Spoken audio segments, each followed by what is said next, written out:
Welcome to DEFCON 3. I'm KT McFarland. Hong Kong's chief executive urged the pro-democracy demonstrators to stop their campaign immediately after those same demonstrators gave the Chinese government a deadline and ultimatum to meet their political demands for political reform and democracy. Well, this continued standoff has many wondering just how Beijing is going to respond if the protesters do remain in the streets. Will everybody double down? Will anybody back down? For analysis, we're joined by Counsel on Foreign Relations Dr. Elizabeth Economy and Carnegie Endowment's Doug Paul. Welcome to both of you. You both have terrific backgrounds and resumes in all aspects of East Asia and China. So I think I'm going to turn to you first, Doug. What happens if the protesters don't back down?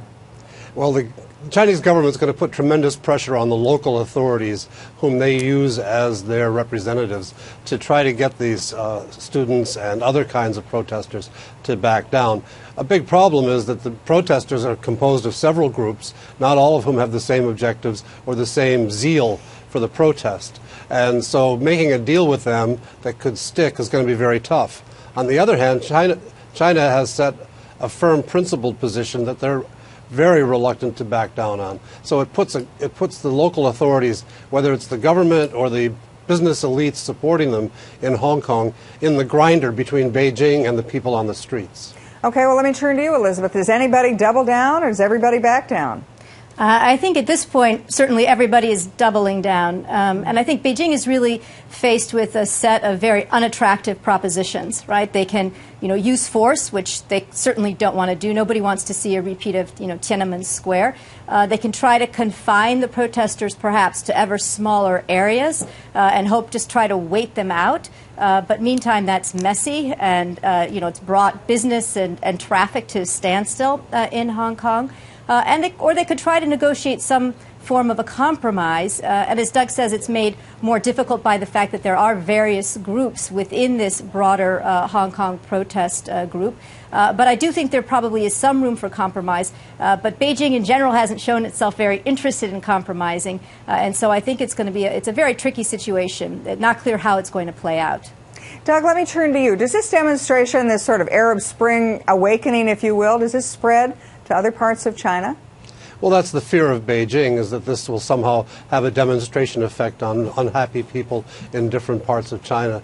In the past, there have been protests in other parts of China over other issues, such as lockouts at factories and things like that. And again, Beijing used the local authorities to be their instrument, because they don't want to follow the example of the Tiananmen Square massacre in 1989. And the army does not want to get involved in that sort of thing again. Hong Kong has over 26,000 pretty well-trained police. They're maybe not as well-trained as they were under the British, but they're still pretty good. So they have police methods to contain, limit, otherwise prevent this protest from further spreading in the city. And they don't have to resort to military means to bring it to an end. Elizabeth, let me turn to you. The chief executive of Hong Kong, whose side is he on?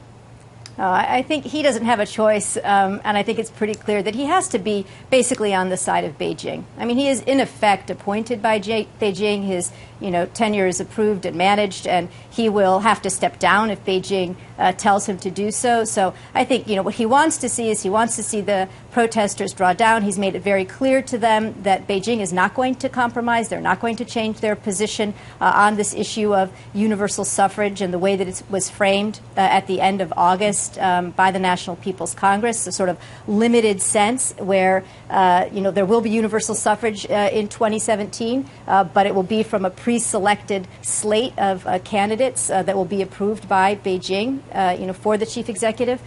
So I think he's on the side of stability and he's on the side of Beijing. Doug, let me turn to you. You've been in government before. You were in the Bush administration. You've seen, as you point out, demonstrations in the past in other parts of China. Is this all about democracy? They want the right to vote, or is there something else going on? Is it economic? Is it other anti-corruption? What's really behind all of this?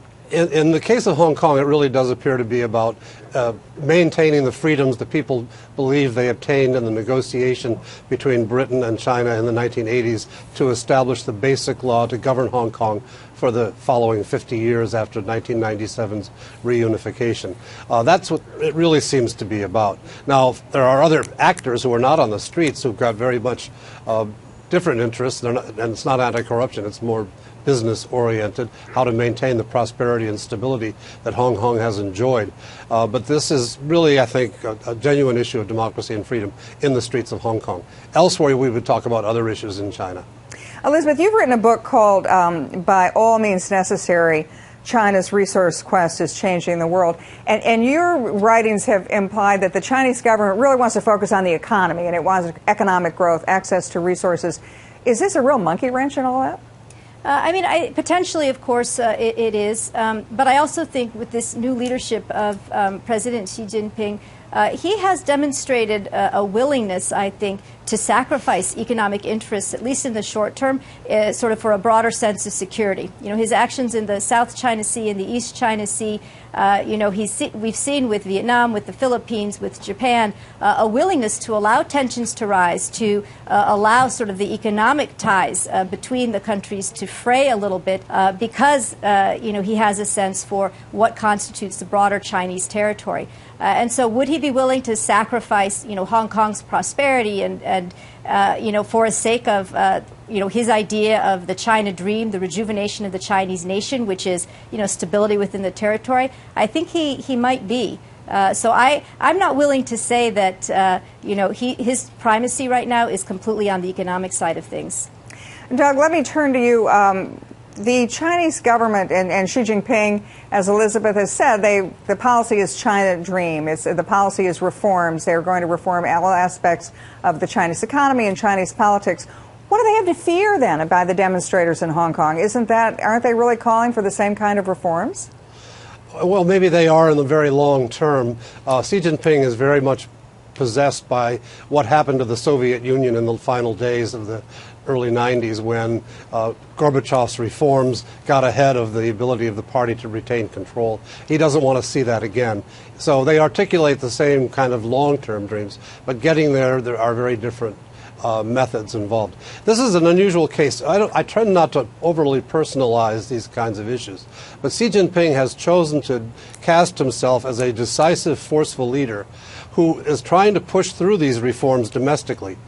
They're encountering much more resistance than a lot of people expected.